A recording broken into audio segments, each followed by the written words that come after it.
our view is the private banking industry is facing an unprecedented series of major changes, which are all occurring at the same time.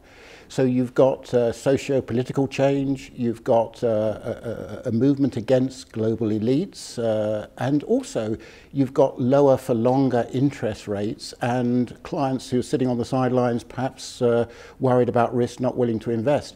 At the same time, the private banks are under immense pressure. The cost income is, in many of them, very high, and the margins that they can achieve from private banking are under pressure as well. You've also got major technological changes, you've got big regulatory changes, so it really is an unprecedented period of change for the industry. Well, I think the good news is there are plenty of opportunities. Each of those challenges also has a flip side, which is the opportunity. So, for example, we're about to witness the greatest intergenerational transfer of wealth that the world's ever seen, and that must provide opportunities for private banks and wealth managers.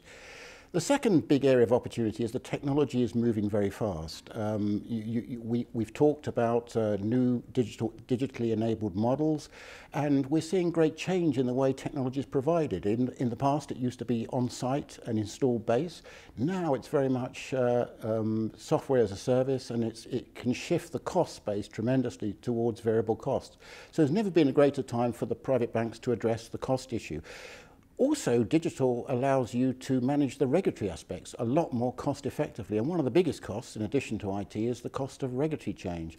So I think there are tremendous opportunities, but it will mean a big cultural change for many private banks in terms of their need to transform from their traditional ways of doing business. I think the view from the top, the view from the CEOs, these are the guys under tremendous pressure to steer their organizations, and the pace of change is now faster than ever before. So I'll be looking to see how they are adjusting to their organizations to meet, I think, three big changes.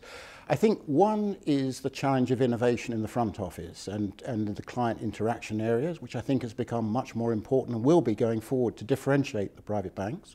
I think secondly is to get those costs down. We're going to see much more industrialized operating models. By that I mean standard processes which confer no competitive advantage can easily be outsourced, which has happened in other sectors of the financial services industry. And then last but not least, the new challenge is to work with an ecosystem of partners. These could be fintech companies, they could be regulatory companies. So I think this ability to manage in a wider ecosystem is something I'm looking to learn more about and how to do that successfully.